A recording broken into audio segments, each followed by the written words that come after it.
तेजस, okay. चलो, तो dimensions के बारे में बहुत ज़्यादा डिस्कशन हमारा चालू है, किया भी है, तो आई थिंक सबके डायमेंशंस के प्रॉब्लम अभी खत्म होनी चाहिए, ठीक है। तो देखो, बेसिकली हमारा टॉपिक है यूनिट्स एंड डायमेंशंस, और ये यूनिट्स एंड डायमेंशंस में हमने अब तक इतना डिस्कस किया है कि अकॉर्डिंग टू एसआई हम यहाँ पे जितनी भी क्वांटिटीज फिजिक्स में पढ़ेंगे उनको बोला जाता है फिजिकल क्वांटिटीज, और ये फिजिकल क्वांटिटी की हमें करनी पड़ती है मेजरमेंट। मेजरमेंट का मतलब होता है प्रोसेस ऑफ कंपैरिजन, और ये कंपैरिजन करने के लिए हमें रिक्वायरमेंट होती है रेफरेंस स्टैंडर्ड की, and reference standard use for the measurement of physical quantity को बोला जाता है एज ए यूनिट्स। तो अकॉर्डिंग टू एसआई हम क्या करते हैं, फिजिकल क्वांटिटी को दो पार्ट में डिवाइड करते हैं। पहले होती है फंडा, कितनी होती है फंडामेंटल क्वांटिटीज, कौन सी, length, mass, time, temperature, electric current, amount of substance luminous, परत एकदा length, unit of length, unit of mass, time, temperature, electric current, amount of substance, luminous intensity, candela. Very good, ठीक है। और dimensions में हम जो नोटेशन यूज करेंगे length के लिए mass, time, temperature, electric current, very good, ठीक है। उसके बाद में आती है डिराइव्ड क्वांटिटीज। तो डिराइव्ड क्वांटिटीज कितनी होती है, नंबर ऑफ, है ना। तो एज पर रिक्वायरमेंट हम उनको डिराइव करते हैं। तो डिराइव्ड क्वांटिटी को जैसे डिराइव किया था हमने फ्रॉम फंडामेंटल क्वांटिटी, तो कौन सी फंडामेंटल क्वांटिटी कितने टाइम यूज की थी ये रिप्रेजेंट करने के लिए हम जो सिंबॉलिक रिप्रेजेंटेशन यूज करते हैं उसको बोला जाता है डायमेंशंस, ठीक है। तो यहाँ पे हमने कुछ डिराइव्ड क्वांटिटीज बेसिक कंसिडर की है, जैसे कि area, volume, speed, acceleration, force, work, power, energy, charge and potential difference, हे आपल्याला लर्नच करायचे का, क्योंकि बाकी सारे रिमेनिंग क्वांटिटी के डायमेंशंस कैलकुलेट करते टाइम हमें इन 10 क्वांटिटी के डायमेंशंस को यूज करना है, ठीक है। तो एरिया के लिए डायमेंशंस, वेलोसिटी के लिए, वॉल्यूम के लिए, वर्क के लिए, वेरी गुड, फोर्स के लिए, acceleration, charge, potential difference,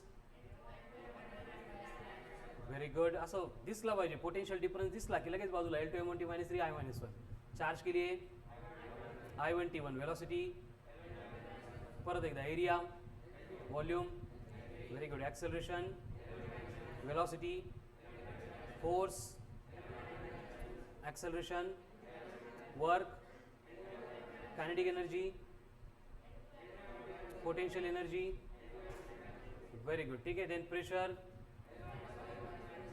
प्रेशरचे dimensions नाही आठवले तरी चालेल, फक्त फॉर्म्युला आठवला पाहिजे, फोर्स अपॉन, तो फोर्स के L1 M1 T -2 upon area के L2 पर आके L -2 1 प्लस 1 -2 मतलब -1, तो L -1 M1 T -2, ठीक है। देन कोएफिशिएंट ऑफ विस्कोसिटी म्हटलं की फॉर्म्युला F = 6 पाई ईटा RV, ईटा का मतलब F अपॉन RV, F मतलब L1 M1 T -2 upon R मतलब L1, V मतलब L1 T -1, एक L1 कैंसिल, डिनोमिनेटर का L1 ऊपर जाके L -1 M1 T -1 हो गए coefficient of viscosity. Then stress,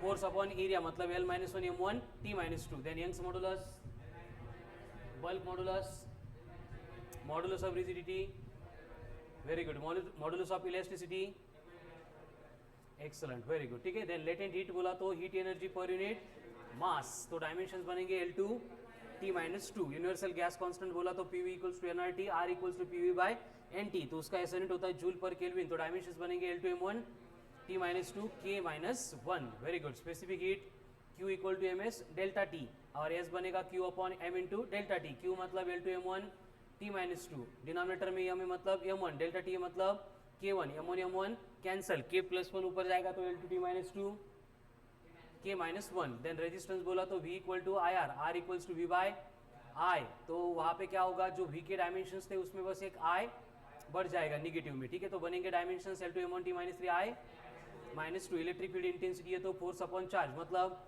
L1 M1 T -2 upon I1 T1, ऊपर आके L1 M1 T -3 I -1, electric flux बोलेंगे तो E इंटू एरिया, ठीक है। तो E के जो है उसमें बस एक L2 ऐड करना है, E में पहले से L1 था, एक L2 ऐड होगा तो L3 M1 T -3 I -1, ये बने इलेक्ट्रिक फ्लक्स के डायमेंशंस, ठीक है। Then permittivity L -3 M -1 T4 I2, कहाँ से आ गया, coulomb square per newton metre square से। Then magnetic induction B = F upon I L, तो एफ के L1 M1 T minus 2, आई के I1 L के L1 L1 L1 कैंसिल होके M1 T minus 2 I, then magnetic flux बोलेंगे तो B into ए आ रहा है मतलब L2 ऐड होगा तो बनेंगे L2 M1 T minus I minus 1. Very good. ठीक है. वेबर मतलब मैग्नेटिक फ्लक्स, दोनों के डायमेंशन सेम होते हैं. कितने आता सांगितले तेच L2 M1 T minus 2 I minus 1. अगर परमीएबिलिटी ऑफ फ्री स्पेस बोला है मतलब म्यू नॉट बोला है तो उसका यूनिट है वेबर पर एम्पियर मीटर. तो वेबर को जो डायमेंशंस थे उसमें डिनोमिनेटर में I1 L1 आएगा, ऊपर आके माइनस हो जाएंगे तो बनेंगे L1 M1 T minus 2 I minus 2. ठीक है. Then mu naught into epsilon not करना है तो L minus 2 T2 1 upon mu not epsilon not है तो L2 T minus 2 and root में 1 upon mu not epsilon not है तो कारण हा फॉर्म्युला आहे कशाचा, स्पीड ऑफ लाइटचा. Very good. Then Planck's constant के डायमेंशंस बोलेंगे तो उसका यूनिट है जूल सेकंड पर नहीं, सिर्फ जूल इनटू सेकंड. तो क्या होगा L2 M1 T minus 1. Universal gravitational constant बोलेंगे तो उसका यूनिट है न्यूटन मीटर स्क्वायर पर. Dimensions L3. डायमेंशंस कॅल्क्युलेट करायला वेळ लागणार नाही किंवा बऱ्याच वेळा कॅल्क्युलेट करायची गरजच पडणार नहीं है ना. उसके बाद में आते हैं एप्लीकेशंस. एप्लीकेशन में क्या है, सिंपल. पहला एप्लीकेशन था जिसमें क्या करना है, फर्स्ट एप्लीकेशन में डिफरेंट क्वांटिटीज की बिटवीन रिलेशन फाइंड करना है. अब उसमें स्टेप बाय स्टेप प्रोसेस क्या थी वो हमने बहुत दिन तक प्रॅक्टिस किया था. पहिले काय करायचं, प्रोपोर्शनलिटी साइनला रिप्लेस करून कॉन्स्टंट घ्यायचा, नंतर कॉन्स्टंट सोडून द्यायचा कारण तो आपण लॅब मध्ये कॅल्क्युलेट करतो. सेकंड स्टेप में क्या करना, जो डायमेंशंस है उनको पुट करना. थर्ड स्टेप में क्या करना, पावर की पावर को मल्टीप्लाई करना. फोर्थ स्टेप में क्या करना, जिनका बेस सेम है उनकी पावर को ऐड करना. ठीक है. फिफ्थ स्टेप में क्या करना है, फिर जिनका बेस सेम है उनकी पावर को इक्वेट करना. आणि एवढी प्रैक्टिस झाल्यानंतर आपण या 5च्या 5 स्टेप डायरेक्ट स्किप करतो एंड हम डायरेक्टली रिलेशन के ऊपर से क्या लिख सकते हैं, साइमल्टेनियस, लीनियर साइमल्टेनियस इक्वेशन. आता तुम्ही सांगणार मला इक्वेशन. ठीक है. आपको अगर बोला है कि F proportional to m raise to a है, a रेज टू b है, m is the mass, a is the acceleration, f is the force. Process समजावून घ्या. ब्रेनला ह्या गोष्टी व्यवस्थित एकदा कळाल्या की तो ऑटोमॅटिक अडॅप्ट करतो आणि स्पीडने सॉल्व पण करतो. मैंने बोला है 1 2 3 4 5 स्टेप आहे. हे मेकॅनिझम कसं आलं हे कळण्यासाठी. बट आता त्या गोष्टी जर ब्रेनला एवढ्या प्रॅक्टिस झाल्या तर त्या ब्रेन स्किप करत असतो. कळाल ना. तर त्या जर स्किप केल्या आपण इथं फक्त चेक करायचे फोर्स में लेंथ कितनी आती है, L1 आती है तो L की पावर लिख दो 1. मास में लेंथ की पावर है ही नहीं, यहाँ पे एक्सेलरेशन में L की पावर 1 है तो B इक्वल्स टू आ गया 1. देन यहाँ पे L हो गया. अब मास के लिए जाएंगे तो m की पावर कितनी है 1, यहाँ पे m की पावर कितनी है a, तो a इक्वल्स टू हो गया 1. आला answer a equals to 1, b equals to 1. कळालं ना. म्हणजे 5 स्टेप स्किप केल्या की डायरेक्ट एका स्टेप मध्ये आपला आन्सर येतो. आणि हे जर अजून रोज रोज प्रॅक्टिस करत गेले, हे पण आपल्याला पेन हातात घेऊन लिहायची गरज नाही, हे पण समोर दिसतं आपल्याला ओरली अरेंजमेंट आपण करू शकतो. आणि मी सांगितलं की ही स्टेज ज्या दिवशी येईल त्या दिवशी आपण म्हणतो ना आपण क्वालिफाय झालो फॉर द ऑलिम्पिक. कळतंय ना. म्हणजे मेन रेस जी असणार आहे आपली नीटच्या एक्झाम मधली, त्या एक्झामच्या रेसमध्ये आपण ॲटलिस्ट क्वालिफाय झालो. तिथून पुढे डिपेंड करतं की पुढचे 2 वर्ष तुम्ही कशी जग मारतात. ठीक है ना. त्यावर तुमचे डिपेंड करें किती एफर्ट्स घेणार आहे, कसं याला रिवाइज करणार आहे, किती याची प्रॅक्टिस करणार आहे. ठीक है. चलो नेक्स्ट. आपको बोला है कि बेसिकली सेम फोर्स है, ये डायरेक्टली प्रोपोर्शनल है, momentum raise to a t raise to b. Without taking pen in your hand imagine करा, ओरली सॉल्व करायचं. देखो फोर्स इस साइड L की पावर 1 है. थोडं थोडं 2-5 सेकंदाचं आठवतं ना, ब्रेन मध्ये तेवढी मेमोरी असते है ना. 1 है इक्वल टू, एक साइड में छोड़ दो, इस साइड में कौन है मोमेंटम. मोमेंटम के डायमेंशंस मालूम है, m इंटू v था तो उसमें L 1 था तो 1 इंटू a मतलब a आ गया. बाजू में कौन है टाइम, उसमें L है नहीं, आला आंसर a इक्वल्स टू 1. फिर b चाहिए तो b के लिए क्या करेंगे, यहाँ पे देखो फोर्स में यहाँ पे मास दोनों तरफ आता है क्या, मोमेंटम में आता है. ठीक है. तो फिर से a मिलेगा, उसको छोड़ दो, टाइम के लिए जाते हैं. फोर्स में टाइम की पावर -2 इक्वल टू मोमेंटम में टाइम की पावर -1 तो ये आएगा -2 इक्वल टू -a प्लस कौन है b. तो -2 equal to -a plus b. a किती आला होता -1 था, इधर आके +1 +1 -2 -1 तो b इक्वल्स टू आ गया -1. डे बाय डे स्वतःला चॅलेंज करायचे बेटा. येतं तर सगळ्यांना डायमेन्शन्स, बट आता ह्या मेथड मी सांगतोय असं काही नाही की तुम्ही ह्याच फॉलो करावं म्हणून. तुमचा ब्रेन माझ्यापेक्षा पण जास्त काय म्हणतो आपण त्याला वर्क करतो, एफिशियन्सी जास्त आहे ना, 17-18 पर्यंत खूप जास्त असते ॲडॅप्ट करण्याची आणि त्यावर प्रोसेस करण्याची. जर तुम्हाला याच्यापेक्षा अजून काही शॉर्टकट मेथड आठवत असेल तर ती अप्लाय करा, एकदा डिस्कस करून घ्या की या मेथडनी येतं की नाही म्हणून. जर चालत नसेल तेवढं तर हे फॉलो करा. ठीक आहे, चलो नेक्स्ट. आपको बोला है इंटेंसिटी प्रोपोर्शनल है to the epsilon raise to A, Q raise to B, X raise to C. Confusion वाटलं तर 3 इक्वेशन आपण लिहू शकतो, बट ट्राय करा ओरली, आपल्याला सगळं समोर दिसलं पाहिजे है ना. इधर कौन है इंटेंसिटी, इंटेंसिटी में एल की पावर 1 थी, इक्वल टू में कौन है इप्सिलॉन, इप्सिलॉन में एल की पावर -3 थी, तो -3 इंटू ए, तो इधर 1 है इक्वल टू -3 है. ठीक है, आगे जाएंगे. चार्ज में लेंथ है ही नहीं, यहाँ पे सी है, तो पहला इक्वेशन क्या मिला 1 equals to -3a plus C. Okay, आता त्यानंतर ई में मास की पावर कितनी है 1, इप्सिलॉन में मास की पावर कितनी है -1, तो ये होगा 1 इक्वल्स टू माइनस ऑफ ए. हो गया, इसका मतलब ए आ रहा है -1. ए अगर -1 है तो -1 इंटू 3 प्लस 3 इधर आके -3, 1 -3, तो सी इक्वल्स टू आ गया -2. ए हो गया, सी हो गया, अभी बी चाहिए. तो ई में टी की पावर -3, तो ये बनेगा -3 इक्वल टू इप्सिलॉन में टी की पावर, तो ये बनेगा 4a. चार्ज में टी की पावर, तो ये बनेगा b.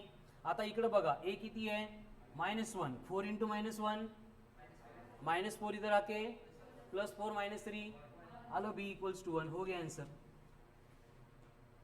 पहिले आपण जेव्हा स्टार्टला एक्सप्लेन करत होतो तर एवढा बोर्ड फक्त त्या 4-5 स्टेप मध्ये भरत होता, बरोबर आहे की नाही. नंतर मग आपण लिनियर सायमल्टेनियस इक्वेशन सॉल्व करत होतो, त्या स्टेप स्किप होतात आणि याच्यामुळे आपला टाइम सेव्ह होणार आहे. या मेथडनी गेलो तरच हे क्वेश्चन सगळे ॲटलिस्ट रीड करून होतात 45.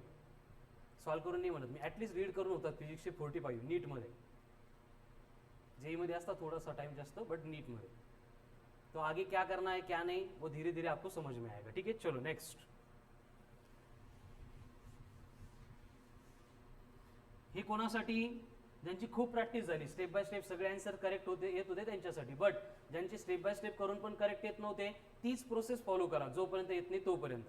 आणि ती यायला लागली की नंतर हे ऑटोमॅटिक हे येतं, हे काही मोठी गोष्ट नाही. कळालं ना. नेक्स्ट, आपको बोला है कि बी डायरेक्टली प्रोपोर्शनल है m raise to a, mu raise to b and x raise to c. Find the values of a b c, where b is the magnetic induction, capital M is the dipole moment, mu is the permeability and x is the distance. Very good. चला answer यायला लागले, बाकी ज्यांचे soda पटकन. सकाळपासून भुकेले असल्यासारखे बोर्डवर बघू नका, रेडीमेड भेटल म्हणून करा, एकपटच घ्या थोडे.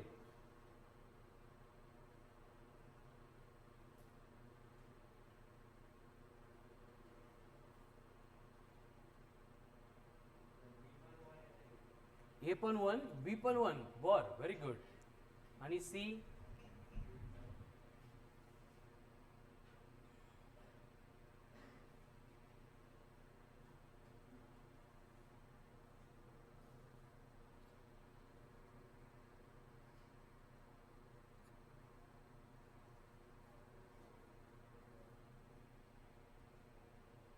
ऋषिकेश बड़बड़ न करो.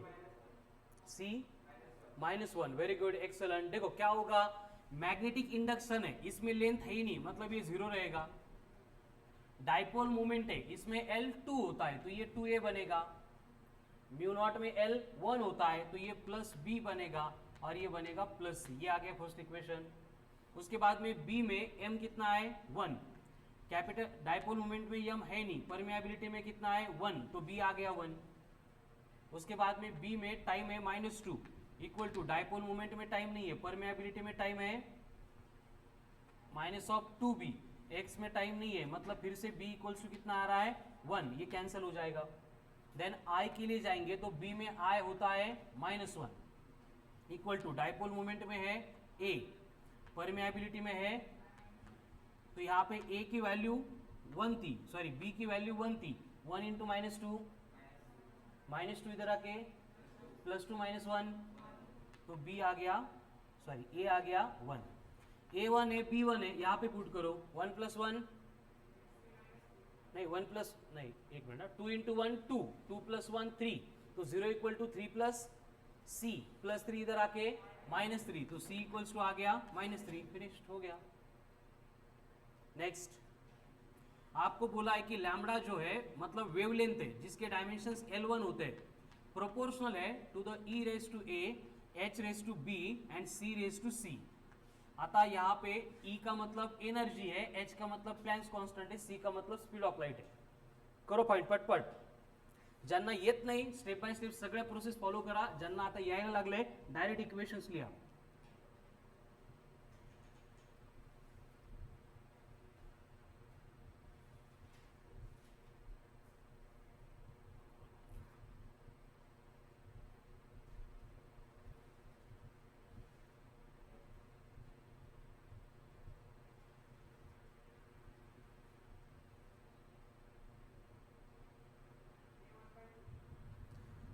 A 1/2.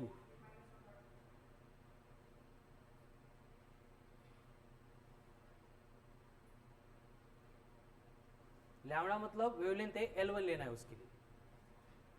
देखो क्या होगा, वेवलेंथ है तो H मतलब प्लैंक्स कांस्टेंट है तेजस.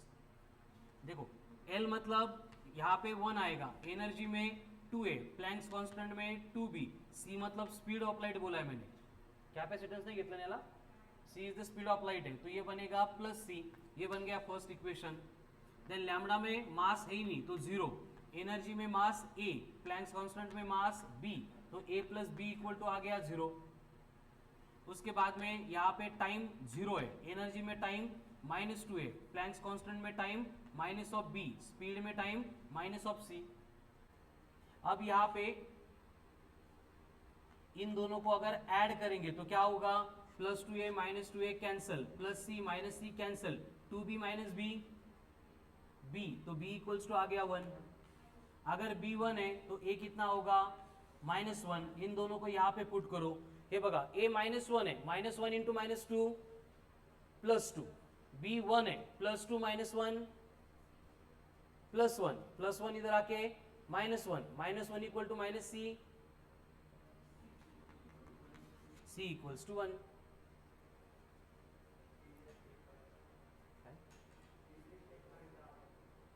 करून घेऊ झाले का.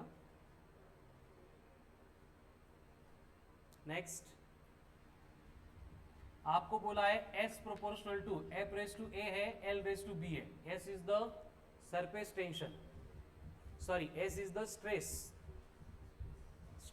F is the force and L is the length. Calculate करून सांग बी आता. -1,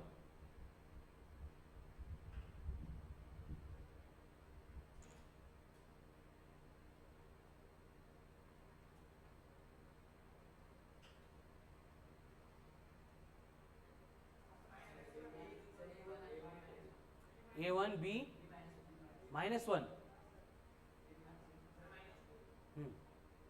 B -2 करेक्ट है. कसं इकडे लक्ष द्या, स्ट्रेस है मतलब -1, फोर्स में लेंथ कितनी है A, तो A plus B equal to आ गया -1. देन स्ट्रेस में मास कितना है 1, फोर्स में कितना है A, लेंथ में है ही नहीं तो यहाँ पे A इक्वल्स टू आ गया 1. यहाँ पे पुट करेंगे सनी A प्लस 1 है, इधर आके -1 -1 तो B इक्वल्स टू आ गया -2. ठीक है हाँ का. स्ट्रेस में लेंथ की पावर कितनी है, स्ट्रेस के डायमेंशंस क्या है, L -1 M1 T -2.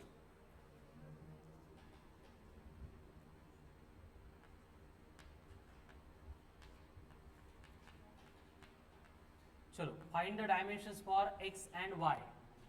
Where epsilon naught मतलब वेरी गुड, कैपिटल E मतलब इलेक्ट्रिक फील्ड इंटेंसिटी.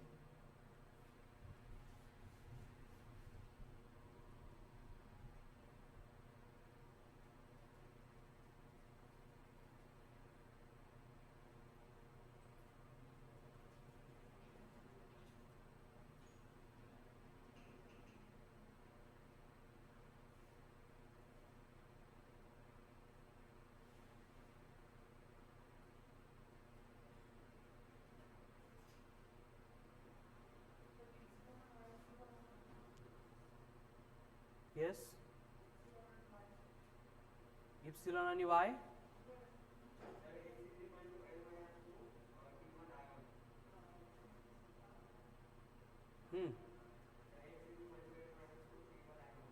ठीक है, करेक्ट। देखो इप्सिलॉन नॉट एंड वाई के डायमेंशंस तो सेम आएंगे, इसका मतलब y के लिए डायमेंशंस होंगे L-3 M-1 T4 I2।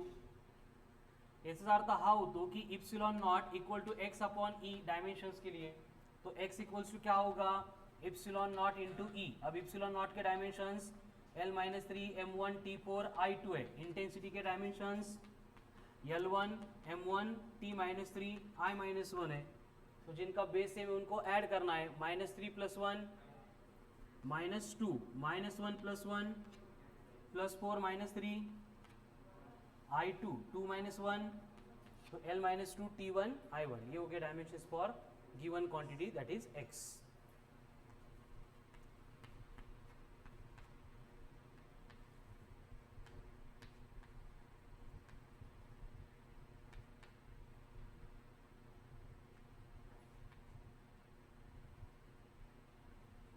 Find the dimensions for x and y, where mu naught का मतलब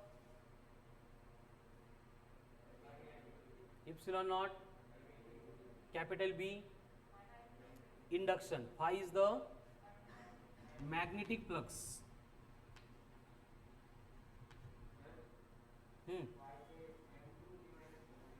हो रहे एवढं लवकर, व्हेरी गुड।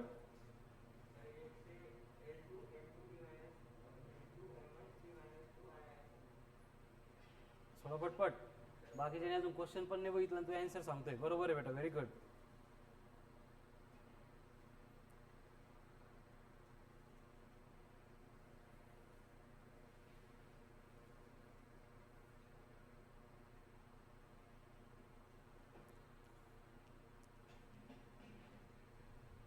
कंडीशन क्या होगी कि यहाँ पे जो डायमेंशंस आएंगे इन दोनों के रेशियो के भी सेम, इन दोनों के रेशियो के भी सेम रहेंगे। म्यू नॉट का क्यूब कर रहे हैं, तो ये बनेगा L3 M3 T-6 I-6 divide by epsilon not का स्क्वायर कर रहे हैं, मतलब ये बनेगा L-6 M-2 T8 I4, फक्त पावर की पावर को मल्टीप्लाई किया हमने। अभी इनको अगर सिंप्लीफाई करेंगे -6 ऊपर आके +6 + 3 +9 -2 ऊपर आके +2 +2 + 3 +8 ऊपर आके -8 -8 -6 +4 ऊपर आके -4 -4 -6, तो तीनों भी टर्म्स के डायमेंशंस सेम चाहिए इसके। तो आगे हम क्या करेंगे फिर, यहाँ पे b² upon y equal to ये डायमेंशंस है, देयरफॉर y इक्वल्स टू क्या बनेगा b² अपॉन दिस डायमेंशंस, यानी L9 M5 T -14 I -10 हो गया। अभी b मतलब मैग्नेटिक इंडक्शन, उसके डायमेंशंस होते हैं M1 का स्क्वायर मतलब M2 T-2 का स्क्वायर -4 I-1 है, उसका square -2 divided by L9 M5 T-14 I-10, करो सिंप्लीफाई। अब +9 ऊपर आके -9 +5 ऊपर आके -5 +2 -5 -3 -14 ऊपर आके +14 +14 -10 +10 I-10 ऊपर आके +10 +10 -2, मतलब किती लोकांचे सेम होते, ओनली 1, व्हेरी गुड। तर नाही, मला वाटलं असं करतो काय। चलो सेम अभी x के कॅल्क्युलेट करणे, करा आता, घ्या थोडे एफर्ट्स। ज्यांना कळत नाहीये, डोक्याच्या वरतून जात आहे, हे डोक्यात विचार यूज देऊ नका, कळालं ना, सगळ्यांचं डोकं सेम आहे, नेचरनी बाकी गोष्टी डिफरंट दिल्या, बट ब्रेन आणि ब्रेनची ॲबिलिटी सगळ्यांची सेम आहे, डिपेंड करतं तुम्ही किती त्या ब्रेनकडून वर्क करून घेता, एफर्ट्स किती घेता। कळत नाही लेक्चर बघा, एकदा नाही तीनदा बघा, तीनदा नाही 30 वेळा बघा, त्याला चार्जेस लागत नाही। आणि आपण काय करतोय रोज, फक्त ॲडिशन आणि सबट्रॅक्शन, कधी कधी मल्टिप्लिकेशन, डिव्हिजन तर अजून केलंच नाही डायमेन्शन्स मध्ये।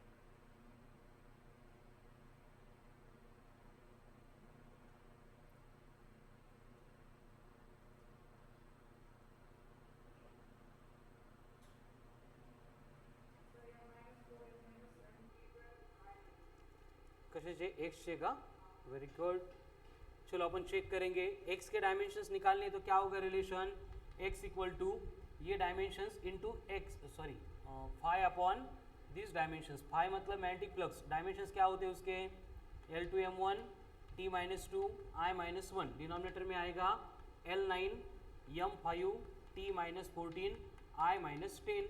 अब देखो +9 ऊपर आके -9, 2 माइनस 9 m प्लस 5 ऊपर आके -5, 1 माइनस 5 T माइनस 14 ऊपर आके +14, +14 माइनस 2 +12, I माइनस 10 ऊपर आके +10, +10 माइनस 1 झालं, सेम होते, डोक्याला हात नको बेटा, असं अवघड नाही एवढं, सेम आहे, व्हेरी गुड। आले प्रथमेश? तर प्रथमेशचे हे आन्सर करेक्ट असतील तर बाकीच्यांनी खरंच मी सांगतो एक ग्लासभर पण नाही, कपभर पाण्यामध्ये सुसाईड करा तुम्ही,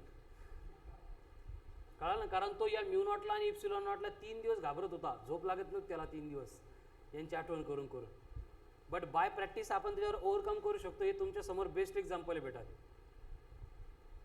फक्त काय ते असलं पाहिजे, काय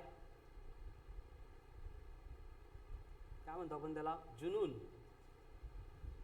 विशेष नाही, ठरवलंय करायचंय करायचंय, आलं तरी पण नाही आलं तरी पण, काय वेळी एकदा करून नाही येणार, 10 वेळा करून नाही येणार, 50 वेळा करून नाही येणार, 100 वेळा करून नाही येणार, बट 101 वेळा त्याला झक मारून यावं लागेल, आणि जेव्हा 101 वेळा येईल तेव्हा एवढं भारी येईल की बाकीचे विचार करायच्या अगोदर आपला आन्सर रेडी असेल। फक्त स्वतःसोबत कमिटेड ठेवा, नाही तर आपण ठरवतो नाही आता विशेष नाही, घरी जाऊन अशी प्रॅक्टिस करतो, हे फक्त दरवाजाच्या बाहेर निघेपर्यंत, मग लगेच बाहेर निघाल्यानंतर जायचं स्टडीला की यायचं चक्कर मारून, एक जण भेटतो चल येऊ चक्कर मारून, सर काहीतरी रिझन असतं, पप्पा आले मम्मी आली डबा आला, ब्रेकफास्ट करून येतो, काहीतरी खाऊन येतो, गेले की गेले, मग तिकडे निवांत फिरले की काय होतं इकडे झालं फॉर्मॅट, मग वर येत असताना डोक्यात चक्कर येतो, करावं लागेल आता काहीतरी, हे की नाही।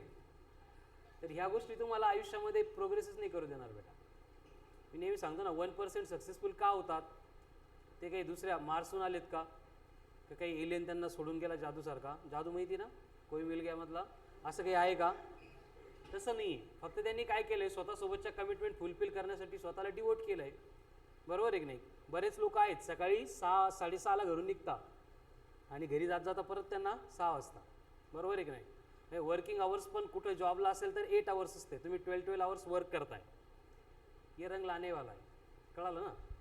Every work done will get stored in the form of energy. Me physics सुरू करताना पहिलं स्टेटमेंट हेच सांगतो, जगातले कुठलेही तुम्ही रिलिजनशी रिलेटेड जे धर्मग्रंथ असताना, आता ते धर्मग्रंथ म्हणजे काय की जिथं बेस आहे एकदम कुठल्याही रिलिजनचा whatever it may be, तर त्याच्यामध्ये त्यांनी 2-3च गोष्टीवर खूप जास्त फोकस केलेला आहे, एक लॉ ऑफ अट्रॅक्शन आणि दुसरं हे statement every work done will get stored in the form of, हे सर्कल आहे, चक्कर आहे, पृथ्वी गोल आहे, कळालं ना, आपण जे करतोय तेच फिरून आपल्याकडे येणार आहे, जे वर्तन तुम्ही आता करताय ही तुमच्यासाठी एनर्जी स्टोअर होतीये आणि हीच एनर्जी आपल्याला आयुष्यभर कामाला येणार आहे। पेन अँड प्लेजर थेरी सांगितली मी बऱ्याच वेळा का नाही, पेन म्हणजे लिहायचं नाही, पेन कळतं ना, त्रास, प्लेजर म्हणजे गाडी नाही, लेजर विशेष नाही, मग है ना, मनात येईल ते, आता जसं चालू आहे तुमचं तसं, या 2 गोष्टी असतात जे लाईफमध्ये, म्हणजे 23 हा आपल्या काय म्हणतो आपण एक आयुष्याची बाउंड्री दिली, 21-23 पर्यंत जर तुम्ही खूप जास्त प्लेजर एन्जॉय केलं, मौज मजा विषयच नव्हता, तर 23 नंतरचं येणारं कंप्लीट आयुष्य फक्त पेन पेन पेन आणि पेनमध्ये जाणार आहे आपलं, लिहिण्याचे पेन नाही हा, समजावून घ्या। आणि त्याच्या अगेन्स्ट जर 23 पर्यंत प्लेजर अवॉइड केलं आणि जे आपल्याला ठरलेले टार्गेट्स आहे आपले त्यासाठी जर तुम्ही पेन, हे कळतं ना मी बोललेलो थोडंसं डोक्याच्या वरतून नाही जात ना बेटा, ठीक आहे ना, हे जर तुम्ही घेतले तर त्याच्यानंतरच्या लाईफमध्ये फक्त प्लेजर प्लेजर प्लेजर आणि प्लेजर असणार आहे, कळाला। तुम्ही डिसाईड करा फर्स्ट 23 का लास्ट 63, कुठं पाहिजे तुम्हाला, आता पण पाहिजे नंतर पण पाहिजे, आहे की नाही असं नाही होणार। चला हो गया, नेक्स्ट तुमच्या समोर एवढे बेस्ट एक्झाम्पल्स आहे तुमच्या क्लासमधले, असं काही नाही की आपण काहीतरी पपेट टॉक करतोय, इकडचं तिकडचं बाहेरचं एक्झाम्पल सांगतो। मी परवाही बोललो होतो है ना, ऑनलाईनमध्ये तो श्रवण आहे, ऑफलाईन आल्यानंतर जे ॲक्च्युअल मार्क्स कळतील आपल्याला, बट ॲज पर आतापर्यंतच्या रेकॉर्डमध्ये तरी ऑनलाईनमध्ये तो सगळ्यात बेस्ट स्कोअर करतोय आणि क्लासमध्ये आन्सर पण देत होतो, असं नाही की फक्त टेस्टला मार्क्स घेतो आणि बाकी गायब असतो म्हणून, आणि ठीक आहे त्याचे 10चे पर्सेंटेज थोडेसे माझ्याकडून मिस्टेक झाली होती, आणि सगळीकडे पब्लिश केले ते किती पडलेत म्हणून, बट तो औरंगाबादमध्ये शिकलेला नाही आहे, ठीक आहे ना, रूरल ग्रामीण भागातून येऊन सगळ्या गोष्टी तो करतोय. मला आज सांगायचं नाही की तुला भारी करतोय असं तसं, तुमच्या आयुष्याला काहीच अर्थ नाही, हे नाही आहे. बट कम्पेअर करा, जी स्कूल 10th तुम्हाला ज्या गोष्टी होत्या है ना, ज्या लेवलला तुम्ही सगळे एक्सपिरियन्स केलंय त्याच्या लेवलला कुठंच नव्हतं. बट तरी पण आता एफर्ट्स घेतल्यामुळे काय होतं, त्याच्यामध्ये इम्प्रूव्हमेंट होतीये है ना. प्रथमेशच एक्झाम्पल घ्या आपलं, पहिले 4-5 लेक्चर म्हणजे मला टेन्शन येत होतं त्याचे फेशियल एक्सप्रेशन बघून, आता काय करू म्हणून. त्याला असं वाटायचं डोकं फोडून घेऊ का बेंचवर, एवढा भयानक टेन्शनमध्ये येत होता. बट आज जर त्यांनी हे आन्सर्स कॅल्क्युलेट केले तर डायमेन्शनचा विषय संपलेला आहे, बरोबर आहे की नाही. आलेले क्वेश्चन्स फक्त स्टेटमेंटच्या फॉर्ममध्ये क्वेश्चन्सला या फॉर्ममध्ये कन्वर्ट करण्यासाठी आपल्याला टेस्ट पेपर कंडक्ट करणं, टेस्ट देणं ते गरजेचं आहे. बाकी प्रोसेस तर कळाली तुम्हाला. मग आपण कुठं कमी पडतोय, आपण चक्र मारण्यातच जातोय. हे कुठेतरी विचार करा बाळांनो, सगळे करू शकता, फक्त ते मी काल परवा पण बोललो होतो ना, प्रायोरिटी डिपेंड करतं की आपली प्रायोरिटी कशाला आहे. असं बायोला तर फर्स्ट प्रायोरिटी असते, विशेष नसतो. सगळ्यांचा up to date 360 out of 360च राईट झालं तर 355. अजून एखाद्या टेस्टमध्ये प्रिपरेशन न करता गेले तर 345 नाही तर 350, बरोबर आहे की नाही. ऑलमोस्ट सगळेच. आणि इथं 15 दिवसापासून एकच कन्सेप्ट स्टडी करतोय, 150च्या क्रॉस कधी होतील म्हणजे मला एरर सुरू करता येईल याची वाट बघून बघून आता माझी कॅपॅसिटी संपली, ठीक आहे ना. उद्यापासून आपल्याला एरर सुरू करायचं, ठीक आहे. तर आज डायमेन्शनचं जे काही असेल ते कंप्लीट करा. So remaining part will continue on tomorrow's lecture, and कल से जो है हम एरर का डिस्कशन शुरू करने वाले हैं, ठीक है. होमवर्क जिन्होंने सबमिट नहीं किया है कोई इशू नहीं है, काही फरक पडत नाही बेटा, असंच करत राहा. फक्त तुमच्या पॅरेंट्सला मला आज इन्फॉर्म करावं लागेल, ठीक आहे. आय हॅव पॅरेंट्स मीट आज आणि उद्या 2 दिवसाच्या शेड्यूलमध्ये तुमच्या पॅरेंट्ससोबत मीटिंग घ्यावं लागेल रिलेटेड टू युअर होमवर्क, ठीक आहे. ऑनलाईनवाल्यांना होमवर्क काय काय नाही ते आल्यानंतर